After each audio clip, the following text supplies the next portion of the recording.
Good morning, everyone. Students, today will be starting practicals. But before that, I would like to repeat this classification of goodwill. Although we have discussed it yesterday, we have two kind of goodwill. One is purchase goodwill and self-generated goodwill, right? Purchase goodwill is that goodwill which we when we purchase, this goodwill is attached with the business, and when we purchase somebody's business, so that goodwill comes with the business, okay, and there is a valuation of this goodwill, and we show this purchase goodwill in the books of account. Now where to show? Its place is asset side, okay. Asset side of the balance sheet we show purchase goodwill, okay. Now self generated goodwill is that one which you generate year after year. You have started your business, certain factors matters here, like what is the location of your business, what is your how you deal with the customers, your employees, what kind of product you are providing, services you are providing. So if all the factors are favorable, so you generate your goodwill. That means you have good name, fame, reputation in the market, all right. And the self generated goodwill is not shown in the books of account. Fine. So this purchase goodwill, and this is self generated goodwill. Fine. Now we are starting with this practical number 1. This is regarding purchase goodwill. As I have already explained, when you are purchasing someone's business, right, so that goodwill comes with that. So here the illustration is telling Amrit Daily Needs, this is the name of the firm, acquired the business of Shri Shivam for a purchase consideration of rupees 5 lakh payable by check. The assets acquired and liabilities taken over these are given here. Students must be knowing, when you acquire somebody's business, you are purchasing somebody's business. So in business you have assets as well as liabilities, right? Both the things you are having. Now this depends, maybe your assets are less or liabilities are less, okay. So let's see at the question, and how to do this. It's very simple. And while doing the journal entry, we have discussed this type of question. Your concept is also clear. Only I have to remind you. Assets, furniture, inventory, and debtors. When we have purchased the business, these assets we have received. Fine. So we have shown it. Journal entries, furniture account debit, inventory account debit, and debtors account debit. All these three things we have mentioned in the debit side. Why debit side? Because assets are having debit balances, all right.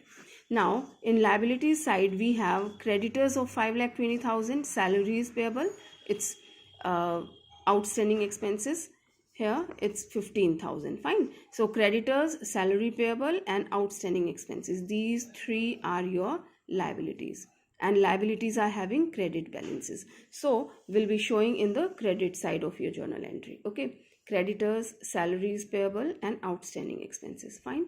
So what we have done, we have written assets in the debit side and liabilities in the credit side we have written, okay.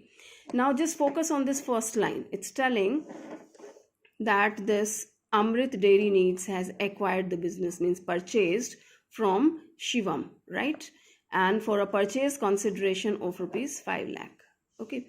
Now who pays this amount? Who will pay and who will receive? Definitely purchaser. A person who is purchasing the business will be paying, and seller, right, the person who is selling his business will be receiving this amount, and it's payable by check, okay. So we don't show the amount directly, ki assets account debit to bank. No, not like this.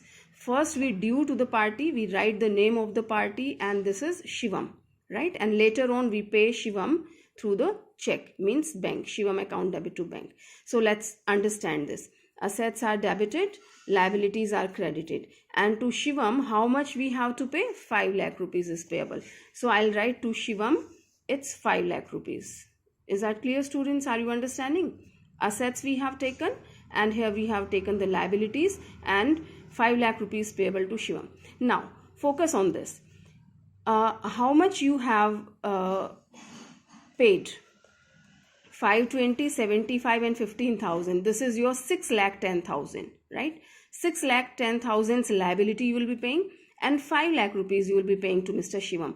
So total 11,10,000 you will be paying, right? And how much you are receiving? I mean assets, these assets are having the value 9,10,000, right? So 9,10,000 assets were there and you are willing to pay 11,10,000. Isn't it more? Yes, it is more by 2 lakh rupees. So why are you agreed to pay 2 lakh rupees more? Some reason will be there. And we are always willing to pay some more amount for the goods which are for the product which is good. Fine. Which is liked by you. So this business is having a name, fame, reputation. So this 2 lakh rupees extra which you are paying, this is your goodwill. All right, students. Is the concept clear? Ki why we are willing to pay 2 lakh rupees extra? Okay, this is the goodwill of the firm. So this is one of the way to calculate the goodwill. Okay, and I tell you the simple method which we have already done. If you have a balancing figure in the debit side, so that is taken as your goodwill, and vice versa. If we have something lacking this side, so that is your we call it capital reserve. Okay, this comes your capital reserve, means some deficiencies there. Fine, students. So here we have completed our first illustration. So this amount is due to Shivam, and here we will be paying through the bank, through the check, Shivam account debit to bank. So tomorrow we'll discuss rest of the methods of valuation of goodwill. We have 3 methods to value the goodwill, that is average profit method, super profit method, and capitalization method. All right, so today this much only. So tomorrow systematically we'll be starting all these methods. Students, please pay attention on your studies, do the homework properly and send it on the WhatsApp, and very soon your tests are going to start, as I have given it on the WhatsApp also. Okay, thank you so much.